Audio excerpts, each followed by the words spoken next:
नमस्कार, मैं अशोक कुमार पांडे और स्वागत है आपका टीसीएच पर। जिस तरह से ईरान और अमेरिका इजराइल वार चल रहा है, सबसे बड़ी खबर बना हुआ है पूरी दुनिया में। बहुत सारी इसकी वजह है। ये दो मुल्कों के बीच में या तीन मुल्कों के बीच में कोई वार नहीं है।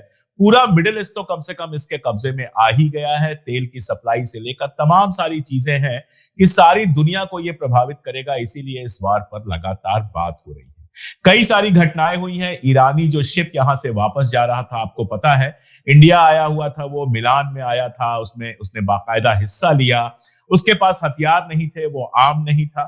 यहां पर जब वो आया था तो ईरान की दोस्ती की दुहाइयां दी गई वगैरह वगैरह। फिर जब वो यहां से जा रहा था, भारतीय जल सीमा के बाहर उसके ऊपर हमला होता है और वो सारी कहानी आप जानते हैं। बहुत डिटेल में सर आगे बात करेंगे। दरअसल जब युद्ध वाली स्थिति है तो हम लोगों का दिमाग आधा काम करता है। डिप्लोमेसी तो समझ में आती है, लेकिन वार की जो इंट्रिकेसीज होती है वो समझ में हमारे नहीं आती है। इसीलिए जब मैं दिल्ली लौट के आया तो मेरी पहली चीज जो मैंने अपनी टीम से कही कि मेजर जनरल यश मोर से बात करूं, वो कब खाली है, जरा पहले मैं समझ लूं, फिर किसी को समझाने की कंडीशन में आऊंगा।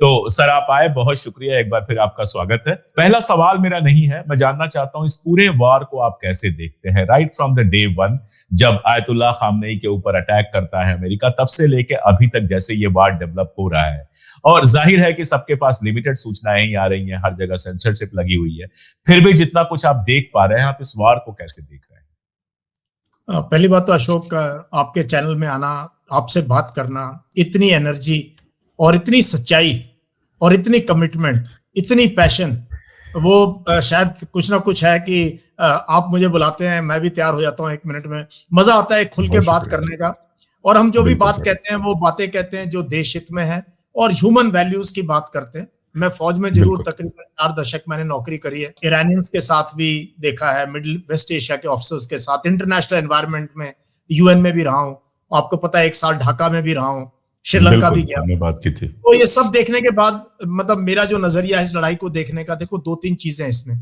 पहली बात तो आप 27 फरवरी को ओमान में बातचीत चल रही थी, ईरान के डेलीगेशन और यूएस डेलीगेशन आपस में बात कर रहे थे, और ओमान के फॉरेन मिनिस्टर ने 27 तारीख को कहा बातचीत बहुत पॉजिटिव है, we are about to reach a deal.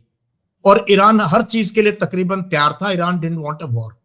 तो पहली बात, ये कोई प्रीएम्पशन नहीं है जिसको हम प्रीएम्पशन फौजी तरीके समझते हैं कि दुश्मन अटैक करने वाला था, आपके पास खबर थी, आपने उसको पहले अटैक कर दिया। It is a war of choice. ये चॉइस थी इनकी। 28 तारीख को इनको दिन अच्छा लगा या इनको टारगेट मिला यूएस इजराइल कॉम्बिनेशन को, और उन्होंने 28 तारीख को जो है हमला बोल दिया बिना वार्निंग के, बिना किसी चीज, जबकि बातचीत चल रही है। तो ये इससे आप देख सकते हो किस प्रकार की नीति है, किस प्रकार के देश हैं, ये कैसे देखते हैं एक कंट्री को, ईरान जैसी कंट्री को। पहली बात ये है। दूसरी चीज, जिस तरीके से अयतुल्लाह खमैनी का असैसिनेशन है ये, और जो लोग, आप और मेरे से लोग जो थोड़ा बहुत इस्लाम को समझने की कोशिश करते हैं, खास तौर पे शिया इस्लाम के अंदर शहादत का क्या मतलब है, वो इस चीज को समझते हैं कि अयतुल्लाह खमैनी की मौत, उसकी असैसिनेशन छोटी इवेंट नहीं है। ये सदियों तक, शताब्दियों तक ये इतिहास में लिखी जाएगी, और इसका लोग गुणगान करेंगे, इसकी बातचीत करेंगे, इसको दोहराएंगे। तो ये सोचना चाहिए। बट ट्रम्प, अमेरिका, मैंने हमेशा बोला ना, America knows only one god, that is fire power. इनको कोई संवेदना, कोई नीचे बिल्डिंग में कौन मरता है, कौन जा रहा है, इनके लिए वीडियो गेम है ये, और ये बड़ी जल्दी खुश होते हैं इस चीज को। तो ये उनका नजरिया है वेस्टर्न वर्ल्ड का देखने का, एशियन वर्ल्ड को। तो ये पहली बात तो अयतुल्लाह खमैनी का जिस प्रकार से इन्होंने किया, ये एकदम कंडेमनेबल है। हमने नहीं कंडेम किया, हमने कंडोलेंस मैसेज भी नहीं दिया। वो थोड़ी सी हमारी, मुझे लगता है, भारी डिप्लोमेटिक और एक रोकूंगा सर, अब जाके किया है कंडेम। विवेक मिश्री साहब कल गए थे ईरान एम्बेसी और वहां लिख के आए हैं, अब तक नहीं किया था। ये भी कंडेमनेशन नहीं है, ये भी एक कंडोलेंस बुक को साइन किया, वो भी एक ब्यूरोक्रेट ने किया है, एक ऑफिसर ने किया, पॉलिटिकल लीडर ने नहीं किया। आप कृपया करके समझो कि जब कोई, अब इवन जब खालिदा जिया की अभी मौत हुई थी, तो हमने स्पीकर को भेजा, जो कि काफी आगे आते हैं हायरार्की में, कोई प्राइम मिनिस्टर और वाइस प्रेसिडेंट वगैरह अवेलेबल नहीं थे। पीछे जब ईरान के राष्ट्रपति का देहांत हुआ था तो हमने वाइस प्रेसिडेंट को भेजा था, बट एक दिन का शोक रखा था, हमने फॉरेन सेक्रेटरी को भेजा। तो ये भी एक इंडिकेशन है, और उन्होंने सिर्फ ये लिख के आए कि हमें इनकी दुख पे जो है सदमा है या डिपार्टेड सोल के लिए प्रेयर। बट आयतुल्लाह खामेनी के जो असैसिनेशन के बाद जो भी ये हुआ, इसमें कहीं ना कहीं शायद उसको ठीक करने के लिए हमने जो अपने फॉरेन सेक्रेटरी को ईरान की एम्बेसी भेजा और उन्होंने चलो देर आए दुरुस्त आए, हमने कम से कम ईरान की एम्बेसी में जाके अपना शोक व्यक्त किया। ये एक अच्छी चीज थी हमारी तरफ से। अब आते हैं जो ज्यादा एक एथिकल मुद्दा है, जो रूल्स ऑफ एंगेजमेंट का मुद्दा है, सी वॉरफेयर कैसे लड़ा जाता है उसका मुद्दा है, जेनेवा कन्वेंशन का मुद्दा है, इंटरनेशनल लॉज का मुद्दा है। वो है जो ये शिप देना, जो कि फ्रिगेट है, हमारे रिक्वेस्ट पर भारत आई। ये लोग विशाखापट्टनम की सड़कों पर इन्होंने परेड करी, ये ताजमहल देखने आए, भारत की नेवी के साथ और तमाम 40-50 देशों की शिप्स आई हुई थी, उनके साथ इन्होंने खाना खाया होगा, गले मिले होंगे, गिफ्ट लिए होंगे, सेल्फी ली होंगी, बहुत सी यादें। पहली बार बहुत से सेलर होंगे जो विदेश आए। और भारत की एक चीज मैं बता दूं अशोक, हमारे सब कॉन्टिनेंट पर एक अलग इमेज है, लोग भारत आना चाहते हैं और बहुत यादें यहां से लेके जाते हैं।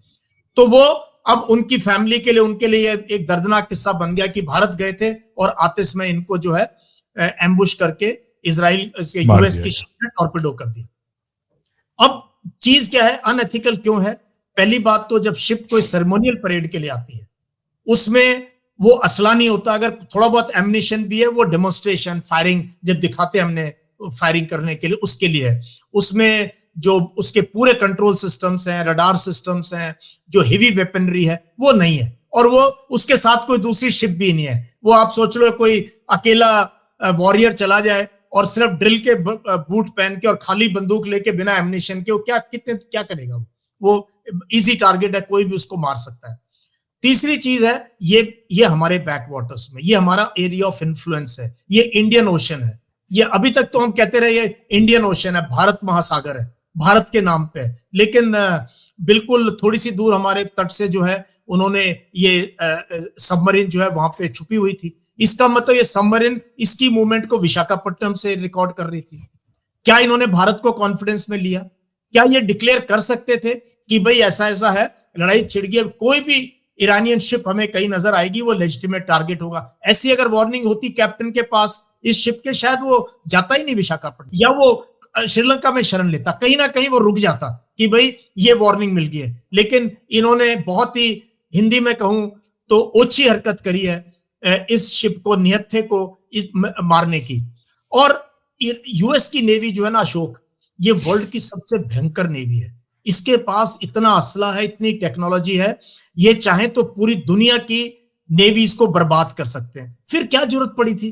आप तो इतने स्ट्रांग हैं, आपको क्या जरूरत पड़ी थी 180 इन सैनिकों की यहां पर मौत करने की? और चौथी चीज ये है, नेवी के जो रूल्स ऑफ एंगेजमेंट है, अगर आप किसी शिप को मारते हैं, आपकी उनकी सेलर्स के साथ कोई पर्सनल दुश्मनी नहीं है। आप नहीं चाहते कि कोई दूसरा सैनिक समुद्र में जो है डूब के मर जाए, तो उनको अपने रेस्क्यू करते हैं, होता है, वो भी नहीं किया इन्होंने। और कई घंटों के बाद जब दुनिया में निकल गया ये कि एक शिप मार दी गई है, शायद यूएस ने किया, तब जाके इन्होंने जो है डिक्लेयर किया कि हाँ हमने किया।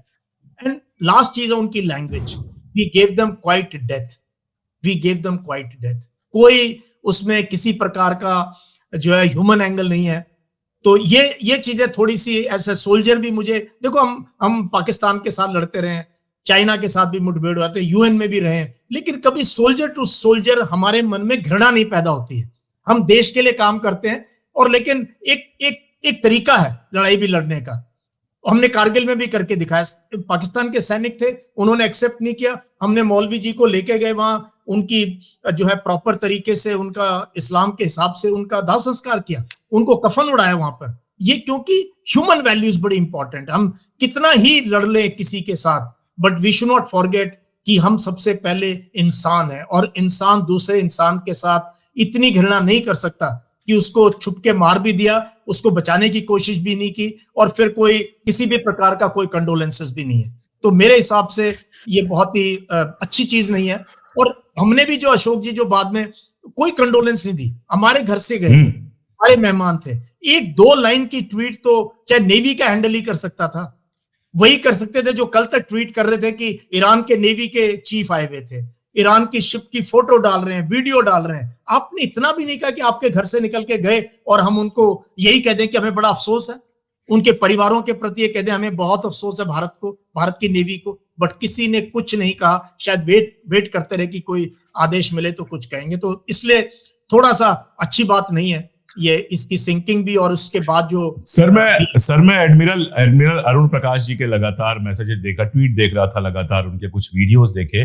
द काइंड ऑफ रैप, जिस तरह का गुस्सा था उनके अंदर, जिस तरह की चिढ़ थी, ऐसा लग रहा था कि मतलब हमारी ट्रेडिशन को किसी ने तोड़ दिया हो, हमारी जो परंपरा रही हो, हमारा जो एक पूरा एक प्रभाव क्षेत्र रहा हो, उसको छीन लिया हो।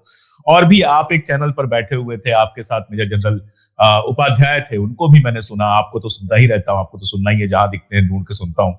तो रिटायर्ड जो हमारे आर्मी ऑफिसर्स हैं, और ये कोई ऐसे वैसे आर्मी ऑफिसर्स नहीं है, ये वेल डेकोरेटेड है, जो मोस्ट रेस्पेक्टेड हमारे आर्मी ऑफिसर्स या नेवी ऑफिसर्स हैं।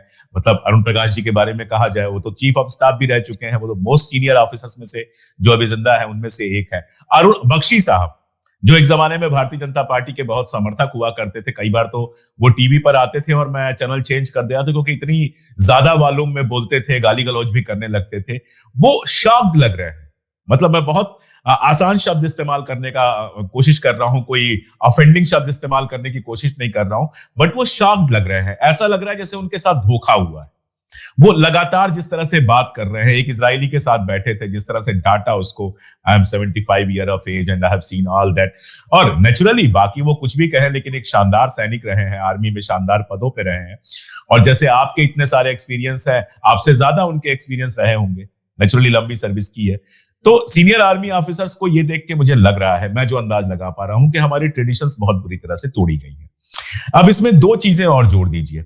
वार के ठीक पहले नरेंद्र मोदी जी का, हमारे प्रधानमंत्री महोदय का इजराइल जाना और वहां से यह डिक्लेयर करना कि इंडिया इजराइल के हर तरह से साथ है, जबकि हमको मालूम था कि भले जिनेवा में और मस्कट में बातचीत चल रही है, लेकिन वार जैसे हालात हैं, कभी भी वार हो सकती है। उस समय यह कहना, मुझे लगता है कि डिप्लोमेटिक ट्रेडिशंस के हिसाब से भी हमारे नहीं था।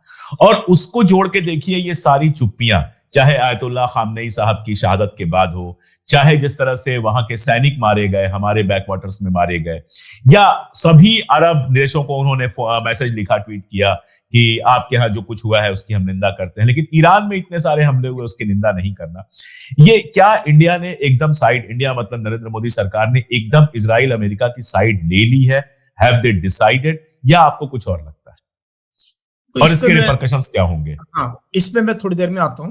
सबसे पहले आपने नाम लिया एडमिरल अरुण प्रकाश जी। मैं आपके दर्शकों को बता दूं, एडमिरल अरुण प्रकाश हमारी इस सदी के सबसे बेहतरीन सीनियर ऑफिसर है। मैं आर्मी, नेवी, एयरफोर्स तीनों की बात कर रहा हूं। और उनके बारे में एक चीज बता दूं आपके दर्शकों को, 1971 की लड़ाई में वो एयरफोर्स में थे, मतलब नेवी से फोर्स में चले गए, और पठानकोट से उन्होंने जो है कई उड़ान भरी और उनको वीर चक्र दिया। 71 की लड़ाई में उन्होंने पाकिस्तान का जो हाल किया एज ए यंग ऑफिसर, तो उस लेवल के लोग बहुत कम है जो एडमिरल रैंक तक पहुंचते हैं।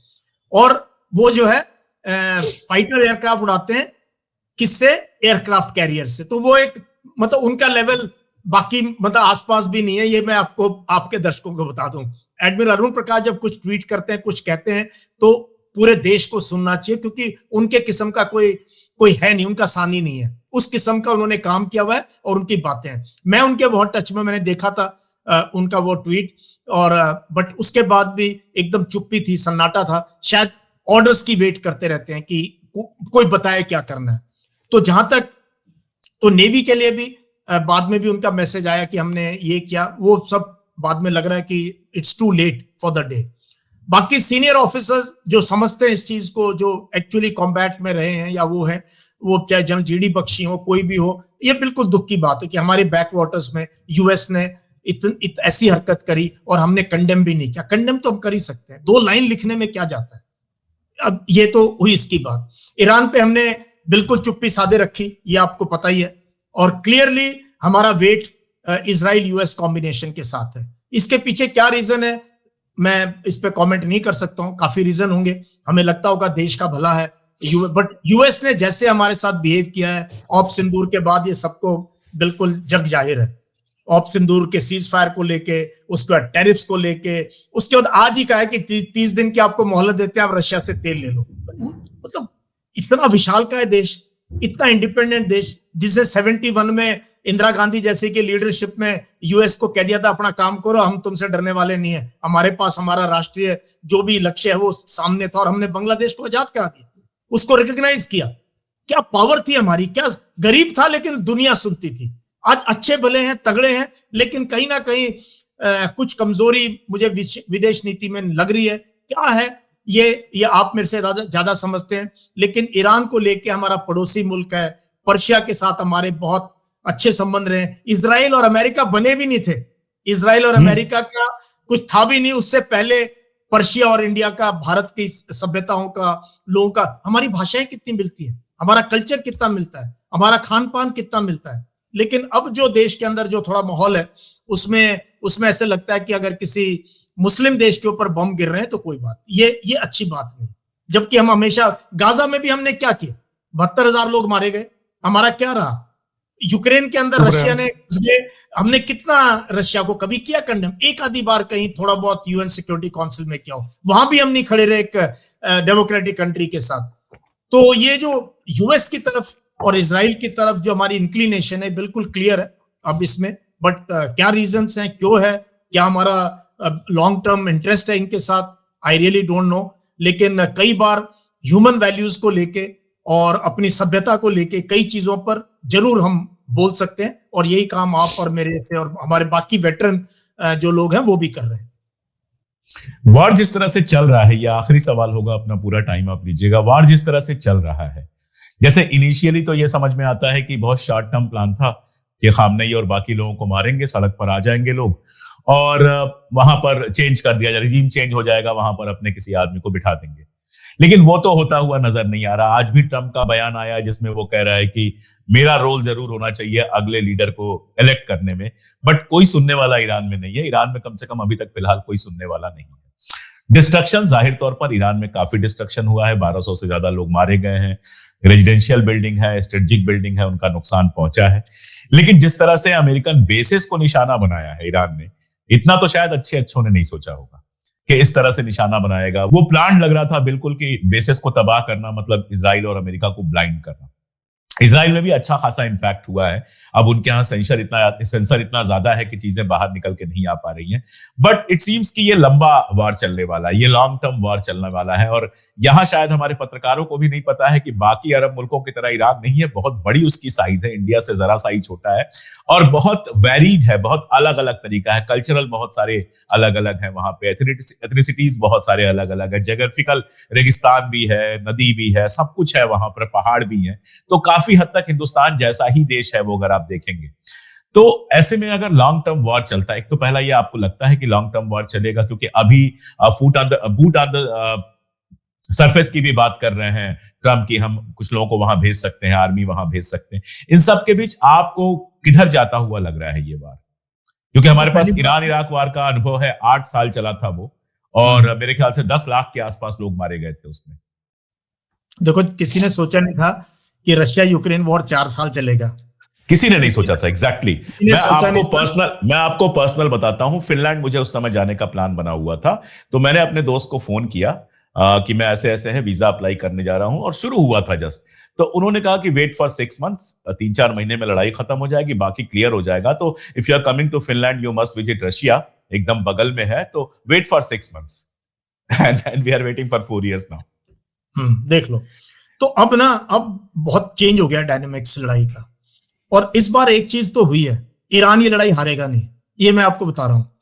Iran will not lose this war. Lose means, क्योंकि देखो 2-3 चीजें हैं जिस तरीके, ये वही ना बात है, जब आप कल्चर नहीं समझते ना किसी जगह का, आप boots on ground are meaningless, they will get massacred here.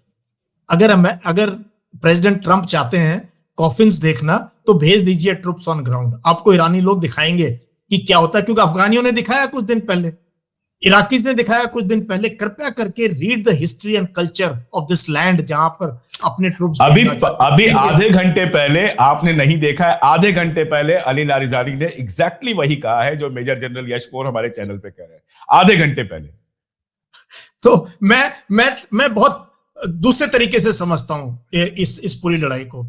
Iran ने क्या किया, जो जून में लड़ाई हुई थी, जब 12 दिन इसको ईरान को फोड़ा गया पूरी तरीके से, ईरान ने तब एक कतर में एक आधी कोई मिसाइल किसी बेस पे फायर की, कुछ नहीं किया। But that June war was a lesson for Iranian leadership. इन्होंने IRGC के जितने डिस्ट्रिक्ट लेवल पे या कमांड सेंटर उनको इंडिपेंडेंटली कमांड देती। इन्होंने डायरेक्टिव स्टाइल ऑफ कमांड, एक तरीका होता है जो हम लोग जो आर्मर जो टैंकों पे रहे हैं वो करते हैं कि भाई लड़ाई में कम्युनिकेशन नहीं होगा, होस्टाइल लीडर ना मिले, फोन पे इंटेंट दे दिया, लगे रहना, तुम्हें जो बता दिया, अपना सोच समझ से चलते रहना, सोच पीछे मत मुड़ के देखना। अब की बार जो कर रहा है ना ईरान, ये बिल्कुल अनप्रेडिक्टेबल, अनकन्वेंशनल है।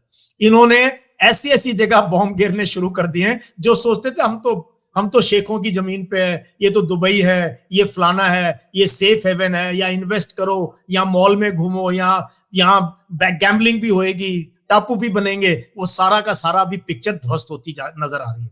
ईरान ने सबके मन में खौफ पैदा कर दिया है जो यूएस के साथ है। प्लस ये डायलेमा डाल दिया कि अगर तुम हम पे अटैक करोगे तो इतिहास तुम्हें कैसे जज करेगा और तुम्हारे लोग तुम्हें कैसे जज करेंगे। तो ये अनप्रेडिक्टेबिलिटी डाल दी। दूसरी बड़ी इंपॉर्टेंट चीज ये है, मैं मानता हूं कि ईरान में बहुत लोग हैं जो कि मुल्लाओं के खिलाफ हैं, जो कि क्लर्जी के खिलाफ है। हर एक को इंडिपेंडेंस चाहता है, पीछे मूवमेंट भी देखी थी आपने, ये हुई थी। But they love their country, they love Persia more than that. तो अब जो फैन भी हैं, जो हेट भी करते थे इस रजीम को या इस तरीके के मजलिस को, जिस तरीके से काम कर रहे थे, वो भी अब पूरे के पूरे अपने देश को डिफेंड करेंगे, अपनी सभ्यता को डिफेंड करेंगे। तो अब ईरानियन लोगों में बहुत प्राउड एक है उनके अंदर, ये अपने कल्चर को लेके, अपनी सभ्यता को लेके। और व्हाइट मैन ने जिस तरीके से पहले ब्रिटेन ने, फिर यूएस ने जो रोल अदा किया, इसको सर आपको बस रोक रहा हूं, हम भी एक बहुत पुरानी सिविलाइजेशन है। अगर हम इस तरह से समझें कि हो सकता है कि रेजिम से हमारी दिक्कत हो, मेरी तो बहुत क्लियर है, मैं इस रेजिम को पसंद नहीं करता हूं, जो इंडिया में रेजिम है उसको मैं पसंद नहीं करता हूं, ये कहने में कोई दिक्कत नहीं है, we are democratic country. But अगर कोई मुल्क हमला करके नरेंद्र मोदी के घर पे बम गिराएगा तो I will stand with my country. तब ये नरेंद्र मोदी या भारतीय जनता पार्टी का मामला ही नहीं रह जाएगा, ये मेरे देश का मामला हो जाएगा और मैं पूरी ताकत के साथ अपने देश के साथ खड़ा होऊंगा। एग्जैक्टली ये भारत की, जबकि हम जितना आपने कहा ना डाइवर्सिटी, वैसी डाइवर्स है वहां। कुर्स भी हैं, तर्क्स भी हैं, बलोच बहुत हैं, बहुत बलोच पॉपुलेशन है वहां, अलग अलग किस्म के लोग हैं वहां पे। वो सारे के सारे अपने देश के साथ खड़े होंगे। और जो ईरान की आपने ज्योग्राफी की, Iran is like a fortress, Iran is like a fortress, very massive country, और बहुत पहाड़ हैं, नदियां हैं, सब है वहां पर। किस किस पहाड़ को फोड़ोगे, किस टनल के अंदर आप पहुंचोगे? आप अफगानिस्तान को नहीं कुछ कर पाए तो इसका क्या करोगे? और सबसे कमाल की चीज क्या हो रही है, जो हेवी कॉस्ट की मिसाइल्स हैं, इनकी टॉमहॉक मिसाइल्स है, इनकी पैट्रियट एयर डिफेंस सिस्टम्स वगैरह है, ये जो है 4-4, 5-5 मिलियन डॉलर की मिसाइल है। मतलब आप रुपए में हिसाब लगा लो कितने लाख करोड़ रुपए की एक मिसाइल है, या कितने हजार करोड़ रुपए की एक मिसाइल है। और जो ईरान यूज कर रहा है, वो शाहिद जो ड्रोन है इसका, वो सस्ते से सस्ता $500 और बहुत कॉम्प्लिकेटेड $1000-2000 में तैयार हो जाता है। और महीने के अंदर वाला सर मैंने अभी मन में जोड़ा तो 750 करोड़ के आसपास की एक मिसाइल है, और ये फायर कर रहा है एक 45,000 रुपए का वेपन सिस्टम, 1:1000 1:1000 टाइम्स कॉस्ट है। इसीलिए अब अमेरिका जो डम बॉम्ब है ना, उनके जो ग्रेविटी बॉम्ब है, जिनमें कुछ नहीं सिर्फ TNT है, जो फोड़ सकता है नीचे जमीन में, वो यूज करेगा अब, क्योंकि ये इनके खत्म होने शुरू हो जाएंगे। गल्फ कंट्रीज के भी खत्म हो जाएंगे, इजराइल के भी, यूएस के भी, और कॉस्ट बहुत महंगा है, बहुत महंगा है। अब कैसे ये इस सिपाही के साथ लड़ोगे जो एक बिल्कुल कम से कम में गुजारा कर सकता है? सो ये अनइक्वल वॉर है, और technologically superiority doesn't mean victory on ground, that I want to tell you. और ये बहुत एविडेंट हुआ है, हर जगह एविडेंट हुआ है। Technological superiority doesn't mean victory on ground. On ground Afghanistan में तो सर कंधे पे लॉन्चर लेके चल रहे थे, 7,000 रुपए का आरपीजी ने इनका भूत बना दिया। ऐसे ही लेबनान में हिजबुल्लाह ने किया था, इजराइल के मरकावा टैंक बनता है तो 20-25 करोड़ का, और ये 5,000 रुपए का एक आरपीजी के साथ टैंक को गिरा देते थे। सो अनकन्वेंशनल है, अनइक्वल वॉर है। इसमें जो ग्राउंड पर है वो हारेगा नहीं। सो आई होप पीस रिटर्न्स, और इंडिया का स्टैंड भी थोड़ा सा चेंज होना चाहिए। हमारे यहाँ बहुत शिया मुस्लिम है, वैसे भी हम लोग हम लोगों को खून खराबा पसंद नहीं है, क्यों पसंद आए, वो भी हमारे पड़ोस में है। सो आई थॉट कुछ होना चाहिए, लड़ाई हम खत्म सब होनी लोग चाहिए। यही चाहेंगे कि बुद्धि मिले ट्रम्प को, दिमाग उसका काम करे और जंग खत्म हो, क्योंकि जंग कभी भी होती है नुकसान ही होता है, नुकसान दोनों तरफ होगा। और जब हम ये कह रहे थे सर, तो शायद हमारे कुछ दर्शक ये रिलेट कर पा रहे हों कि जिससे लड़ाई है इजराइल से, ना वहां डाइवर्सिटी है, ना वहां साइज है, और ना वहां स्टेबल पॉपुलेशन है। मोर देन 40% इजराइलीज ऐसे हैं जिनके पास दो सिटीजनशिप है, जो यूरोपियन है और इजरायली भी है, क्योंकि इजराइल हर यहूदी को इजरायली सिटीजनशिप देता है, तो उनके लिए फ्ली करना भी बड़ा आसान है।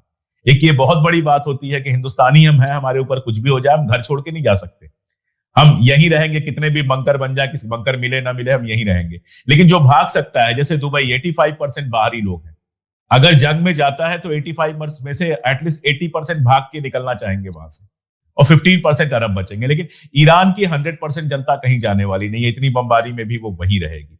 तो ये बड़ी अजीब सी लड़ाई है, जिसमें जाने जाएंगी, जिसमें मकान टूटेंगे, और जितना डेवलपमेंट हुआ है, डेवलपमेंट क्या पैसा कमाया है, अगर ऑयल सेंटर्स पे लगातार हमले होने लगे तो दुनिया में तो ऑयल का जो हाल होगा ये 50 सालों में जो शेख बने ये फिर से गडेरिए बन जाएंगे, अगर यही चलता रहा तो सबके लिए बेहतर यही है जंग जल्दी से जल्दी खत्म हो। लेकिन शायद इस दुनिया को कुछ ऐसे लोग चला रहे हैं जिनको ये सब शैतानी हरकतें करके बड़ा मजा आता है, और दुनिया इसके बाद हमेशा के लिए बदल जाएगी, ये तो तय है। तो सर, आपको आगे भी हम तंग करते रहेंगे, क्योंकि टू बी वेरी ऑनेस्ट ये वाली बातें मेरे समझ में कम आती हैं, आ भी नहीं सकती हैं, तो उसके लिए मैं आपको बार बार परेशान करता रहूंगा। बहुत शुक्रिया सर। Thank you. जय हिंद।